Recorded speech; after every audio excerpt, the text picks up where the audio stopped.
Did that guy just tell me to swap? For real? This no good diamond rank piece of human trash thinks he can tell me how to play? Thinks he can just call me bad? Fuck off, dude. Hey, what's up, guys? I have such low self-esteem that I need people to tell me that I'm good at a video game here, and today we'll talk about how much people hate being called bad. Now, this is a video that I wanted to make a while ago, closer to the start of Season 3, because of this massive uproar from the community with people complaining about the placements and the rank they got afterwards. I'm not here saying that the system works flawlessly, because it obviously doesn't. We have players end up in Silver who confidently made it into Masters by now, and we got people in Masters who make shit videos on YouTube that actually belong to Bronze because they bought a golden gun for McCree when they don't even main him. Don't worry, babe, we'll be together soon.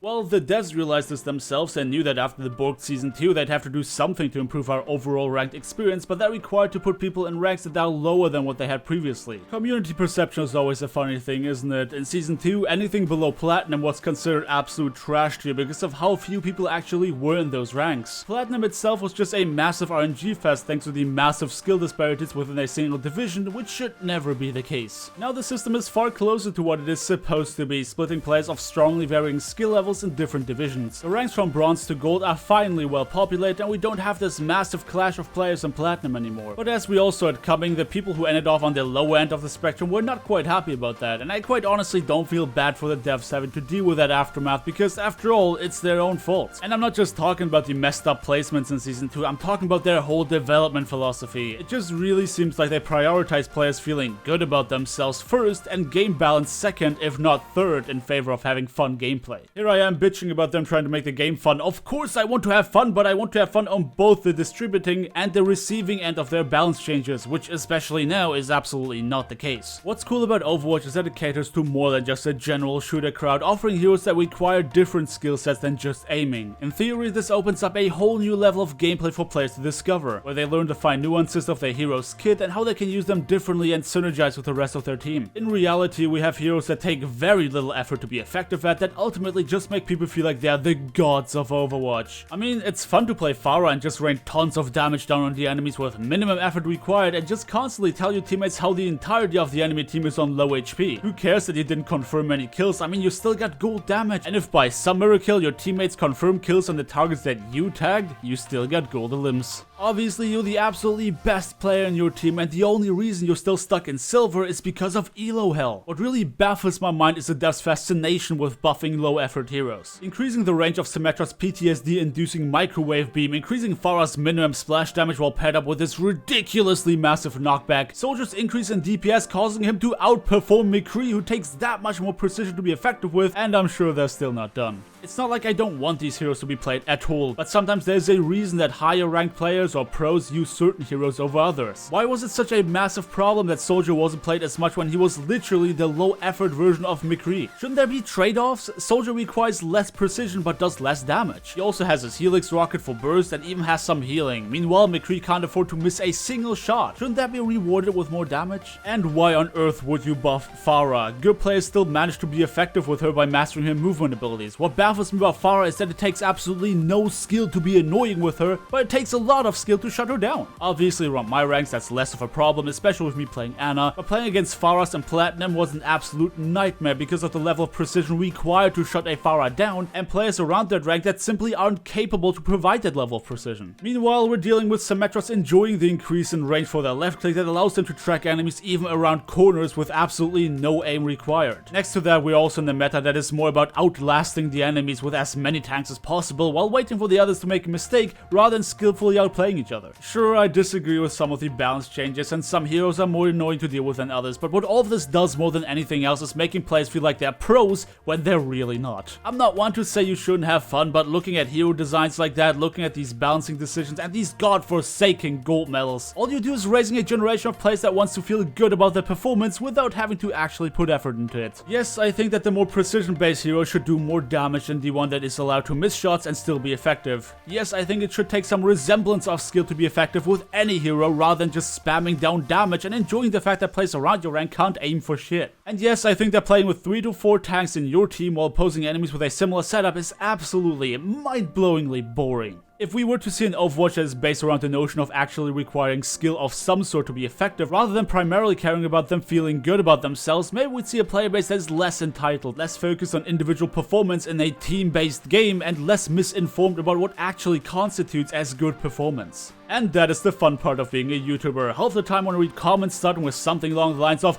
I don't understand why I'm in insert low rank here, I can exactly tell you why you're in that rank. Most of such comments include something about gold medals, blaming teammates, or make it very obvious that they don't understand basic concepts of the game. The best part is obviously when said bronze rank players judge you for every shot you miss, and if you're not as good as IDDQD, you might as well just uninstall the game. And here I am still trying to help people get better and reach a higher rank, not because I'm a pro player, but because I'm just some random ass dude like most of the people in the comment section. I was that guy in season 1 who would always blame his teammates. I was the guy in season 2 who was only focused on his own performance rather than taking the entire team's comp into consideration. And yet when you tell people about your experiences and try to help them avoiding the same mistakes that you did, it doesn't even matter until you're as good as Shadowburn. At the end of the day, I don't care if people insult my gameplay, because for someone with half a functioning brain cell, it's obvious that you can't judge one's skill based on a single match used as background footage, especially not if that's quick play. There's a reason I got to the rank I have now, and that reason is because I started to look at my own mistakes rather than being a learn-resistant, Reddit-complaining, gold medals jerking idiot.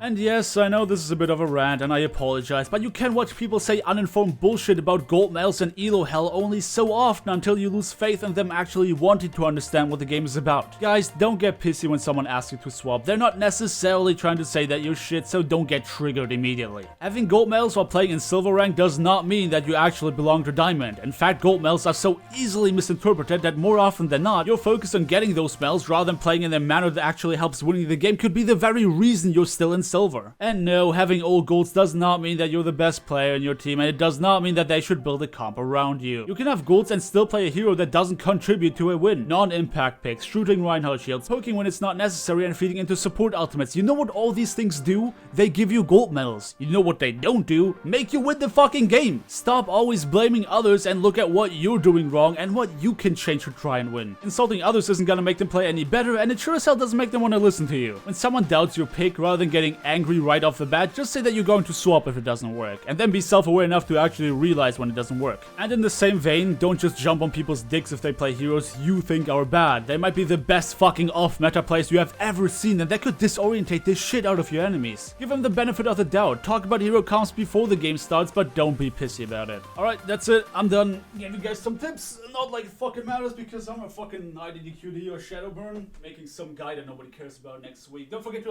like the video, subscribe, and all that stupid shit.